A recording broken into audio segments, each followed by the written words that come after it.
Nakita niyo na ba yung pinagmamalaki ng ICC ngayon na 5 pang kasama ni Pangulong Duterte na naaresto ng mga naging leader sa ibang parte ng mundo? Ang pinagmamalaki ng ICC ngayon, 6 sila. Yung 4 doon, galing Africa. Na ang kaso, talagang, alam mo yung iba doon sa Africa dati, mga warlords ng Africa, inuutusan nila yung kanilang mga tropa ng gobyerno na manunog ng mga bayan, manggahasan ng mga kababaihan, nakawan yung iba't ibang bayan na kalaban nila yung leader. Yun yung kaso ng 4 na kasama ni Pangulong Duterte, mga warlords sa Africa. Yung panlima, galing Middle East. Ang kaso, torture at merong connection sa mga terrorist group. Yun yung 5 kasama ni Pangulong Duterte. Isinama natin yung Pangulo natin doon, pang-anim, doon sa level nung 5 yon, 4 na warlord ng Africa, tapos isang konektado sa mga terrorist group sa Middle East. Ilan yung naikaso nila sa ICC? Sa dami-dami ng binabanggit dito, 6,000, 10,000, 15,000, 30,000.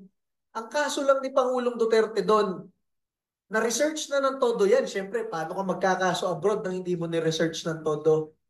19 alleged criminals nung mayor siya, plus 24 alleged criminals nung presidente siya.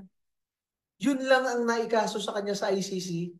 Kung hindi ba naman tayo inilinya natin yung Pangulo natin sa Pilipinas, kauna-unahan sa Asia na dinala doon sa ICC, inilinya natin doon sa 5 na 4 doon, warlord ng Africa, nagpapagahasa, nagpapasunog ng mga bayan, at yung isa kaalyado ng mga terrorist groups, nagpapatorture.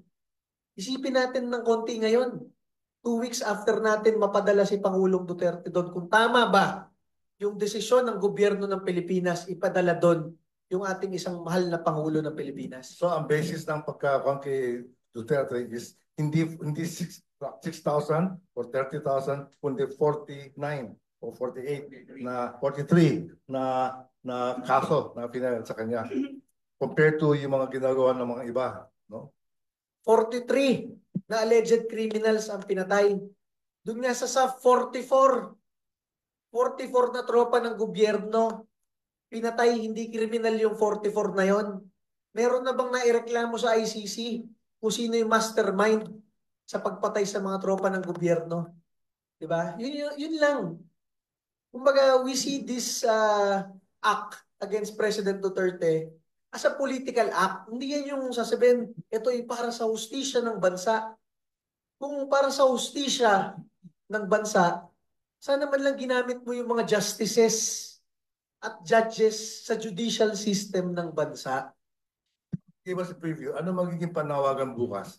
Ano-ano mga, what will they ask for tomorrow? Ang nakikita nating panawagan lamang ng mga Pilipino, nakikita natin sa slogan sa buong mundo, is bring him home. Diba? Please bring him home. Bakit? Meron namang interim release na tinatawag. Nag-pre-trial hearing nung isang linggo. Ang susunod na hearing, September pa, kalahating taon pa. Wala namang kagustuhan si dating Pangulong Rodrigo Duterte na tumakas sa ibang bansa. Ayaw nga niyang umalis ng Pilipinas. Kung gusto nyo, i-house arrest nyo dito sa Pilipinas. Basta ang gusto lang ng Pangulong Rodrigo Duterte, kasama niya ang mga kababayan niyang Pilipino dito sa Pilipinas. Kung gusto nyo i-house arrest nyo. Hindi yung nagpadala kayo doon ng isang dating Pangulo, inilevel nyo yung kaso ka-level ng mga warlords ng Africa at terrorist groups ng Middle East. 80 years old na yung kababayan natin. Ang iniinom niyang gamot, 27 na gamot. Siguro sa atin nga, kung may umiinom dito ng gamot na isa o dalawa, losartan at iba ba, minsan pumapalpak pa kayo sa pag-inom eh. Dahil sa timing sa inom eh. Paano pa yung 27 ang iniinom na gamot? Kaya nga may nurse yan. Kumbaga, yung humane treatment na lang sa isang 80 years old na Pilipino na naglingkod ng 6 na taon sa milyong-milyong Pilipino, ipakita man lang natin, kahit man lang, kung gusto nyo i-house arrest nyo sa Pilipinas, i-house arrest nyo. Hindi naman tatakas yan, 8 years old na Pilipino. Bring him home. Yun ang panawagan ng mga Pilipino. Bring him home. What about the